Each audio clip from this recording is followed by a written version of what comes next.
bien. Ahí está.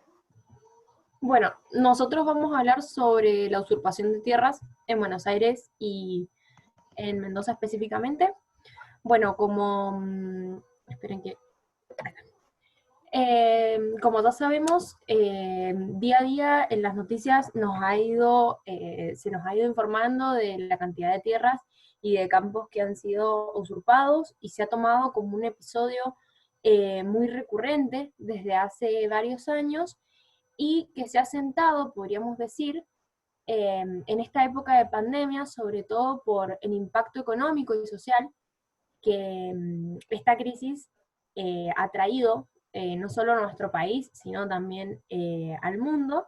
Y bueno, nosotros principalmente ahora lo que vamos a hablar es sobre el ámbito legal, cómo lo toma. Vamos a hablar sobre las tomas en Mendoza y Buenos Aires, como ya dije. Y por último vamos a dar nuestra conclusión eh, en base a lo que hemos podido ir viendo, estudiando a partir de la Constitución Nacional, de los tratados de derechos humanos y también sobre el Código Penal argentino. Bueno, voy a comenzar con hablar de las tomas en Buenos Aires. Estas tomas comenzaron el 17 de febrero de 2020 en los barrios La 96, Puente de Hierro y Esmeralda, en donde llegaron personas con alambres y cintas para realizar un loteo improvisado. La usurpación pasó por dos etapas. La primera etapa fue desde el 17 de febrero hasta el 20 de febrero de 2020, cuando un operativo de la policía bonaerense dispuso el desalojo. Allí hubieron agresiones, pero las familias terminaron retirándose. La segunda etapa fue, se dio en el centro de Los Hornos y se reanudó el ingreso de estas familias a los territorios abandonados. 7 meses después, y con una pandemia de por medio, el territorio se lo adjudicaron 2.120 familias que se han distribuido los territorios con estancas y con alambrados.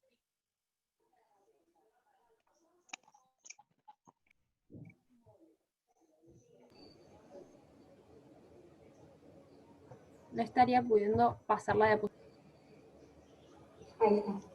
Bueno, en cuanto a la respuesta frente a la situación de nuestras instituciones y de nuestras autoridades, decimos que en un principio el Ministerio de Desarrollo Social de la provincia de Buenos Aires comenzó a repartir colchones y frazadas.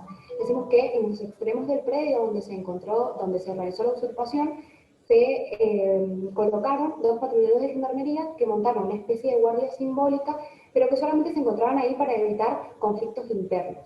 Decimos que todas estas decisiones fueron tomadas por la justicia federal cuando todavía se procedía o se analizaba proceder a un eventual desalojo por la fuerza. Hoy en día esa posibilidad ya no se evalúa porque la posesión ha quedado definida por mandato fáctico. Decimos que las autoridades decidieron verificar una organización y desistieron de la idea inicial del desalojo que habían comenzado a ensayar en las últimas semanas de febrero, en conjunto con la Policía Bonaerense y con la Justicia Federal con la Justicia Federal. Decimos que ahora se define con un programa que promueve tanto el Ministerio de Desarrollo Social como la Secretaría del Hábitat de la provincia de Buenos Aires.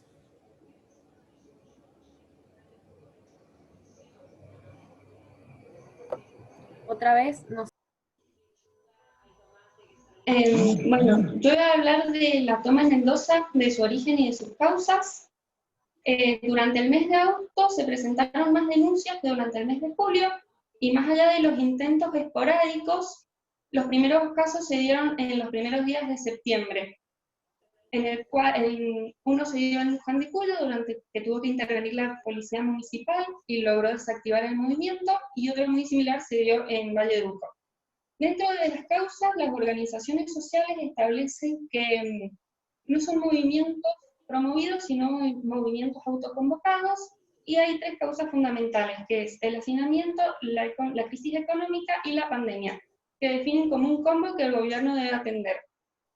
La situación socioeconómica en Mendoza, agravada por la pandemia, da origen a que ocurran estos hechos. También en Mendoza hay un problema de déficit de viviendas de 70.000 casas, y el Registro Nacional de Barrios Populares establece que hay 50.000 familias viviendo en 247 barrios populares, de los cuales el 91% no tiene agua potable y el 99% no tiene cloacas. Y de estas 50.000 familias, solo el 11% tiene trabajo en blanco, mientras que el resto realizaba trabajos domésticos u otros trabajos que se vieron afectados por la actual pandemia.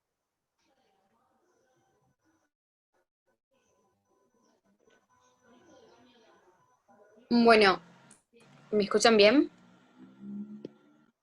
Tomás, frente a la toma, hablando acá respectivamente de Mendoza, ingresó a la Casa de las Leyes un proyecto para establecer, digamos, el quite de todos los beneficios sociales a todas aquellas personas que ocupen ilegalmente territorios. Esta iniciativa fue presentada por el diputado Jorge Difoso del Frente Renovador, que justamente buscaba adicionar otros castigos, aparte de las sanciones dispuestas en el Código Penal. De esta manera, entonces, proponía que los usurpadores no puedan ser beneficiados con planes sociales otorgados por el gobierno de ningún tipo, o sea, sean de la índole que sea, ya sean modalidades de subsidios monetarios, alimenticios o de cualquier otro, sumado también que no reciban ningún beneficio del Instituto Provincial de las Viviendas. Por lo tanto, se pedía que el gobierno nacional tenga un informe local para tampoco, digamos, a nivel nación reciban y les otorguen algún tipo de asistencia.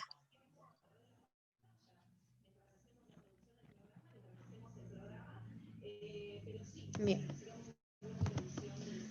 Yo voy a hablar acerca de qué dice nuestra legislación acerca de estas tomas y acerca de la propiedad. Bien, el artículo 17 de la Constitución Nacional nos dice que la propiedad privada es un derecho humano, es una de las condiciones capitales de la sociedad humana que está relacionada de una manera muy íntima con la libertad. El artículo 17 establece expresamente que la propiedad es inviolable y ningún habitante de la nación puede ser privado de ella, sino en virtud de sentencia fundada en ley. Bien, otro artículo importante es el artículo 17 de la Declaración Universal de los Derechos Humanos, que primero nos dice que toda persona tiene derecho a la propiedad individual y colectivamente, nadie será privado arbitrariamente de la propiedad, de su propiedad. Después, otro artículo, del artículo 11 del Pacto Internacional de los Derechos Económicos, Sociales y Culturales, que nos dice que los Estados partes reconocen el derecho a toda persona a un nivel de vida adecuado para sí mismo y para su familia, incluso alimentación, vestido y vivienda adecuados y a una mejora continua de las condiciones de existencia, ¿no? Los Estados partes van a tomar medidas apropiadas para asegurar la efectividad de este derecho, reconociendo a este efecto la importancia esencial de la cooperación internacional fundada en el libre consentimiento. También reconocen el derecho fundamental los Estados de toda persona a estar protegida contra el hambre, que van a adoptar individualmente cada Estado, mediante la cooperación internacional, las medidas incluidos los programas concretos que se necesitan para mejorar los estados de producción, conservación y distribución de alimentos, también mediante la plena utilización de los conocimientos técnicos y científicos, la divulgación de principios sobre nutrición y el perfeccionamiento de la reforma de los regímenes agrarios, de modo que se logren la explotación y la utilización más eficaces de las riquezas naturales. También van a asegurar una distribución equitativa de los alimentos mundiales en relación con las necesidades, teniendo en cuenta los problemas que se plantean tanto a los países que importan productos como también a los que exportan.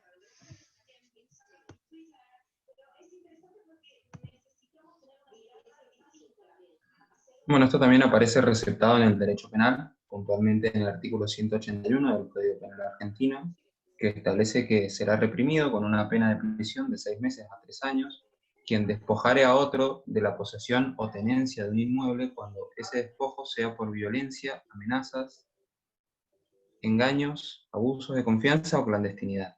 El delito puede materializarse, como prevé el Código, ya sea invadiendo el inmueble, manteniéndose en él o expulsando a los ocupantes. Y si se dan estos requisitos, basta con que el despojo sea parcial para que se configure el delito. Esto a su vez afecta a legislación específica en los casos puntuales de Buenos Aires y de Mendoza, puntualmente la Ley 14.449, que dispone el acceso justo al hábitat, crea el programa de lote, crea el régimen de integración socio-urbana de villas y asentamientos precarios y el registro público. Además modifica las leyes 6.769 y 8.902.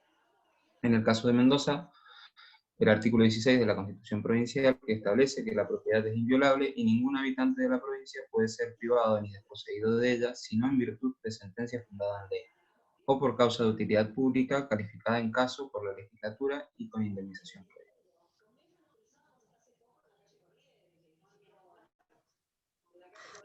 Para abordar acerca de los temas de la conclusión final, nosotros tenemos que saber que sobre este tema se han generado distintas opiniones al respecto acerca de si estos actos de usurpación verdaderamente se consideran un delito o si evidencian una crisis no solo de carácter social, sino también económica, que deriva del avance de esta pandemia.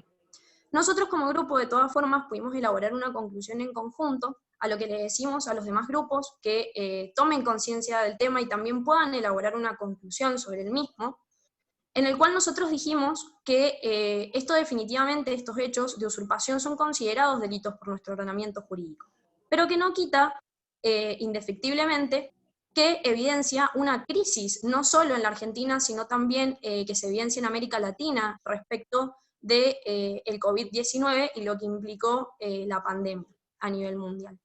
Además, consideramos que el argumento de la delincuencia no excluye esta situación actual a nivel social y consideramos que los grupos, los diferentes grupos o partidos políticos deberían tomar medidas en el tema y buscar las soluciones en conjunto posibles y adecuadas que puedan generar la mejor respuesta posible ante esta situación. Porque es cierto que estas familias, este grupo de personas, no está accediendo al derecho de la vivienda, derecho constitucional y amparado por los pactos internacionales, pero no podemos garantizar esos derechos violentando otros, como es el derecho de la propiedad privada, también visto en nuestra Constitución en el artículo 17.